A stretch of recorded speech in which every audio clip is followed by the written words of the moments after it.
Hello good morning दोस्तों, कैसे हैं आप लोग। आज मैं आप सभी के सामने जीएस के कुछ बेहतरीन क्वेश्चन देने जा रहा हूं। तो चलिए देखते हैं, देर न करते हुए जीएस के बेहतरीन क्वेश्चन मेरे YouTube channel GS with sir पर।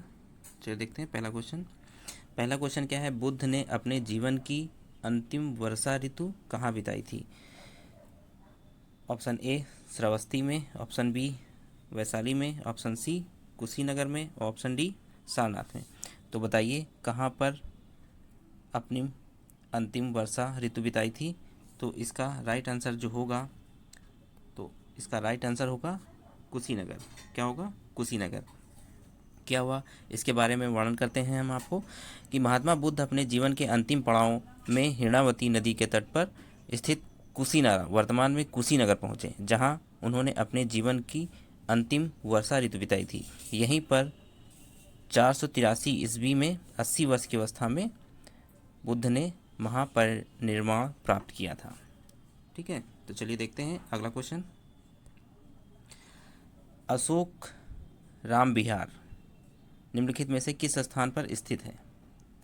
Option A Vaishali, option B Pataliputra, option C Kaushambi, option D Shravasti. तो बताइए इसका राइट आंसर क्या होगा। तो इसका राइट आंसर होगा ऑप्शन बी पाटलिपुत्र। तृतीय बौद्ध संगीति का आयोजन जो हुआ था वो हुआ था 251 ईसा पूर्व में पाटलिपुत्र के अशोकाराम विहार नामक स्थान पर। ठीक है, तो इसीलिए ये प्रसिद्ध है। चलिए देखते हैं अगला क्वेश्चन। कलिंग नरेश खारवेल किस वंश से संबंधित था। पूछ रहा है कि कलिंग नरेश खारवेल जो था राजा, वो किस वंश से संबंधित था। तो ऑप्शन ए चेदी वंश, ऑप्शन बी कदम वंश, ऑप्शन सी हार्यक वंश या ऑप्शन डी कलिंग वंश। तो आपको बताना है किस वंश से संबंधित था। तो ये कलिंग नरेश जो था ये ऑप्शन ए चेदी वंश से संबंधित था। कलिंग का चेदी शासक खारवेल भारतीय इतिहास के महान सम्राटों में से एक था। उड़ीसा प्रांत के भुवनेश्वर से 3 किलोमीटर की दूरी पर स्थित उदयगिरी पहाड़ी की हाथी गुफा में उसका एक बिना तिथि का अभिलेख प्राप्त हुआ है। इसमें खारवेल के बचपन, शिक्षा, राज्याभिषेक तथा राजा होने के बाद से 13वें वर्ष तक के शासनकाल की घटनाओं का वर्णन किया गया है, इसलिए ये प्रसिद्ध है कलिंग नरेश खारवेल जो चेदी वंश का था। चलिए अगला क्वेश्चन देखते हैं। महाबलीपुरम का सप्तरथ मंदिर किसने बनवाया था। महाबलीपुरम का सप्तरथ मंदिर किसने बनवाया था। ऑप्शन ए महेंद्र वर्मन द्वारा, ऑप्शन बी नरसिंह वर्मन द्वारा, ऑप्शन सी परमेश्वर वर्मन द्वारा, ऑप्शन डी नंदी वर्मन द्वारा। तो बताइए कौन सा आंसर राइट होगा। तो इसका जो राइट आंसर है वो नरसिंह वर्मन द्वारा बनवाया गया था। महाबलीपुरम के सप्तरथ मंदिर का निर्माण नरसिंह वर्मन प्रथम द्वारा करवाया गया था। महाबलीपुरम के एकमस रथों का निर्माण नरसिंह वर्मन प्रथम के द्वारा करवाया गया था। रथ मंदिरों में धर्मराज रथ, अर्जुन रथ, भीम रथ, नकुल रथ, सहदेव रथ तथा द्रौपदी रथ प्रमुख थे। सबसे बड़ा इसमें धर्मराज का रथ था और सबसे छोटा द्रौपदी रथ का था। ठीक है, तो इसका आंसर नरसिंह वर्मन द्वारा बनाया गया था जो प्रथम थे। चलिए बताते हैं अगला क्वेश्चन। पाल वंश का संस्थापक कौन था। पाल वंश का संस्थापक ये बहुत पूछता है।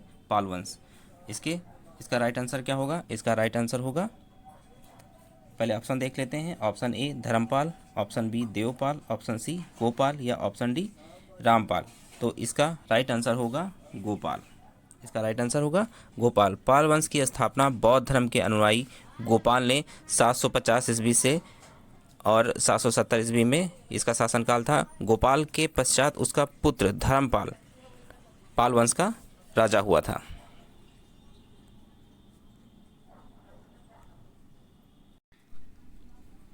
शेर शाह को कहाँ दफनाया गया था। शेर शाह को कहाँ दफनाया गया था। ऑप्शन ए कालिंजर में, ऑप्शन बी सासाराम में, ऑप्शन सी जौनपुर में या ऑप्शन डी पटना में। तो इसका राइट आंसर क्या होगा। इसका राइट आंसर जो होगा वो सासाराम होगा। क्या होगा? सासाराम। शेर शाह का मकबरा बिहार के शाहाबाद के सासाराम नामक स्थानक पर एक तालाब के बीच ऊंचे चबूतरे पर बना हुआ था। यह आकार एवं गौरव दोनों दृष्टियों से भारतीय मुस्लिम निर्माण कला का चमत्कार है तथा हिंदू एवं मुस्लिम वास्तविक जो वास्तुकला है विचारों का अद्भुत मिश्रण है। ठीक है, तो शेषशार को कहाँ दफनाया गया था? सासाराम, बिहार में। चलिए देखते हैं अगला क्वेश्चन। अगला क्वेश्चन क्या है? बाबर ने सर्वप्रथम पादशाह की पदवी कहाँ धारण करी थी? ऑप्शन ए फरगना में, ऑप्शन बी काबुल में, ऑप्शन सी दिल्ली में, ऑप्शन डी समरकंद में। तो बाबर ने सर्वप्रथम पादशाह की जो पदवी धारण करी थी उसका राइट आंसर क्या है? इसका राइट आंसर है ऑप्शन बी काबुल में। क्या हुआ था? बाबर जो था वो 1504 ईस्वी में काबुल पर अधिकार कर लिया था और परिणाम स्वरूप उसने 1507 ईस्वी में पादशाह की उपाधि धारण कर थी। चलिए देखते हैं अगला क्वेश्चन। कोहिनूर हीरा शाहजहां को किसने उपहार में दिया था? आप लोगों को पता होगा कोहिनूर हीरे के बारे में। तो जो कोहिनूर हीरा था शाहजहां को किसने उपहार में दिया था? ऑप्शन ए औरंगजेब ने, ऑप्शन बी मुराद ने, या ऑप्शन सी मीर जुमला ने, या ऑप्शन डी अबुल हसन कुतुब शाह ने। तो इसका राइट आंसर क्या होगा? इसका राइट आंसर होगा मीर जुमला ने दिया था। मोहम्मद सैयद मीर जुमला के नाम से जो प्रसिद्ध था वह गोलकुंडा का वजीर था। इसी ने शाहजहां को कोहिनूर हीरा उपहार में दिया था। चलिए अगला क्वेश्चन क्या है? किसने रामायण का फारसी भाषा में अनुवाद किया था? किसने रामायण का फारसी भाषा में अनुवाद किया था?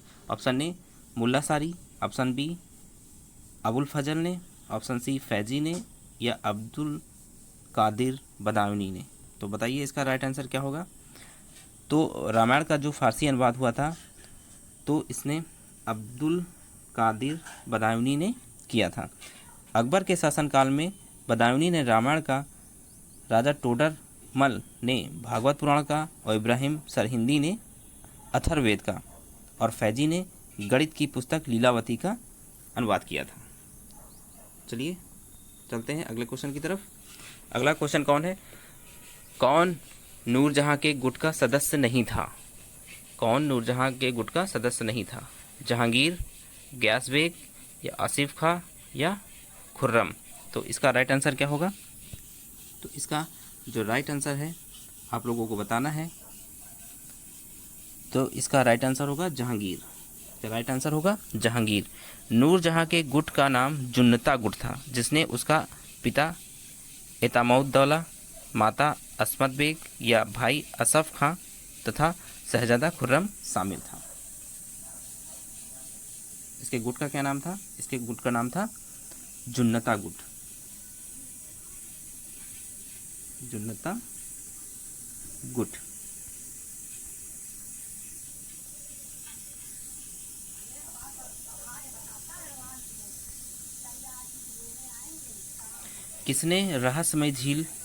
किसको रहस्यमय झील कहा जाता है?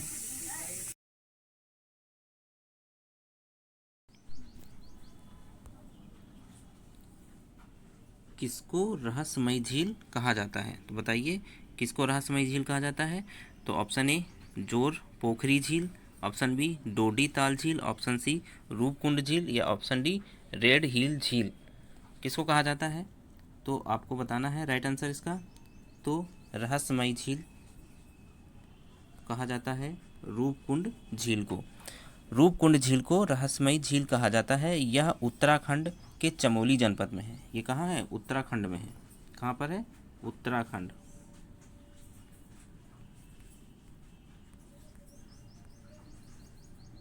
उत्तराखंड में है। चलिए देखते हैं अगला क्वेश्चन। किसको हजार झीलों का देश कहा जाता है? किसको हजार झीलों का देश कहा जाता है? हजार झीलों वाला देश किसको कहा जाता है? तो ऑप्शन ए फिनलैंड को, ऑप्शन बी स्वीडन को, ऑप्शन सी ग्रीनलैंड को, या ऑप्शन डी यूएस को। बताइए किसको कहा जाता है? तो इसका राइट आंसर क्या होगा?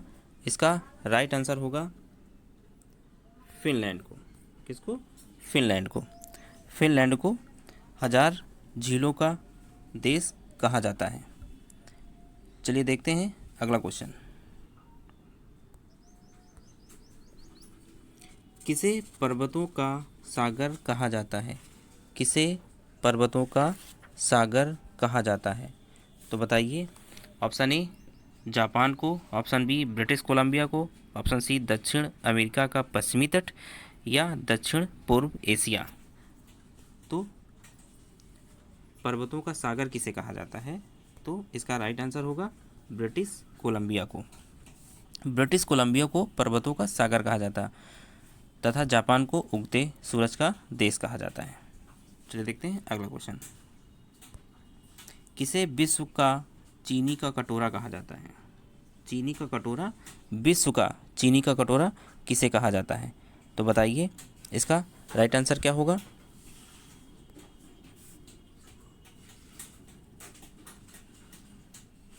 इसका राइट आंसर जो होगा वो होगा क्यूबा। क्या होगा? क्यूबा।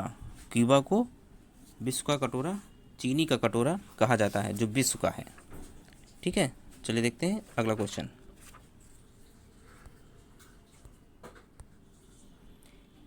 भारतीय घास एवं चारा अनुसंधान संस्थान कहाँ है?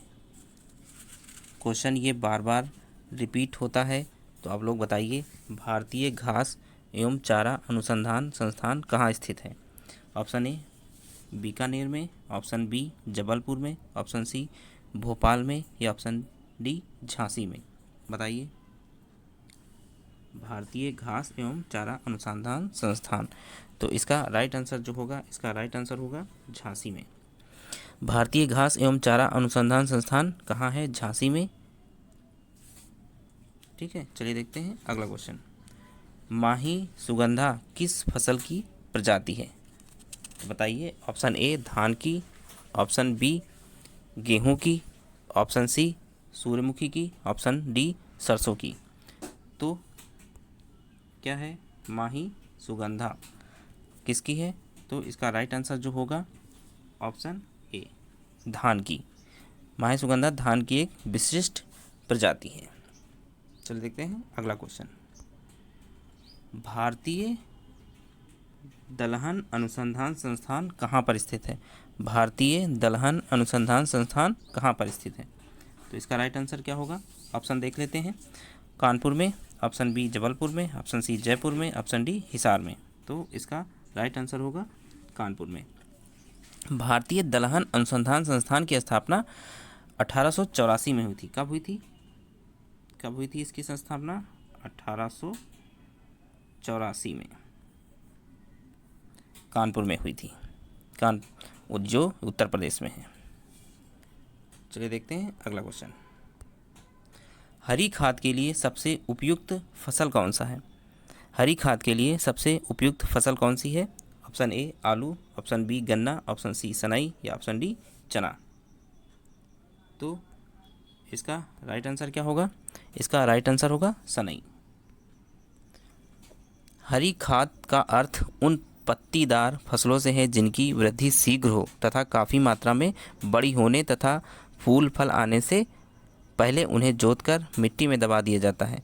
फलतः मृदा में ये फसलें सूक्ष्म जीवों द्वारा विच्छेदित होकर मृदा में ह्यूमस तथा पौधे के पोषक तत्वों की वृद्धि करती हैं। ऐसी फसलों का समय प्रणाली में उपभोग तथा हरी खाद देना कहलाता है। चलिए देखते हैं अगला क्वेश्चन। उत्तर प्रदेश का गन्ना अनुसंधान संस्थान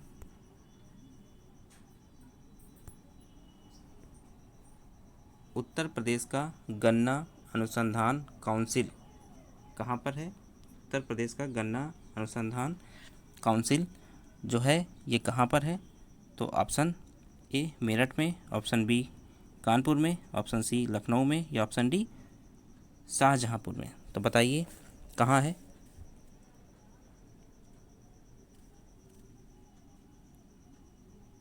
इसका राइट आंसर क्या होगा? इसका राइट आंसर जो होगा वो होगा शाहजहाँपुर। कहाँ होगा? शाहजहाँपुर। उत्तर प्रदेश में गन्ना अनुसंधान परिषद शाहजहांपुर में अवस्थित है।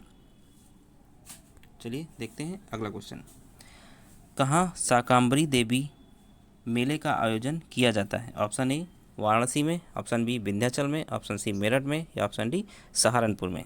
शाकंभरी देवी क्या मेले का क्या नाम है? बहुत इंपॉर्टेंट है, बहुत आता हुआ है। शाकंभरी देवी का मेला कहाँ लगता है? चलिए बताते हैं इसका राइट आंसर क्या है। इसका राइट आंसर है सहारनपुर। शाकंभरी देवी मेले का आयोजन सहारनपुर में होता है। ठीक है, तो कैसा लगा वीडियो बताइए, कमेंट करिए।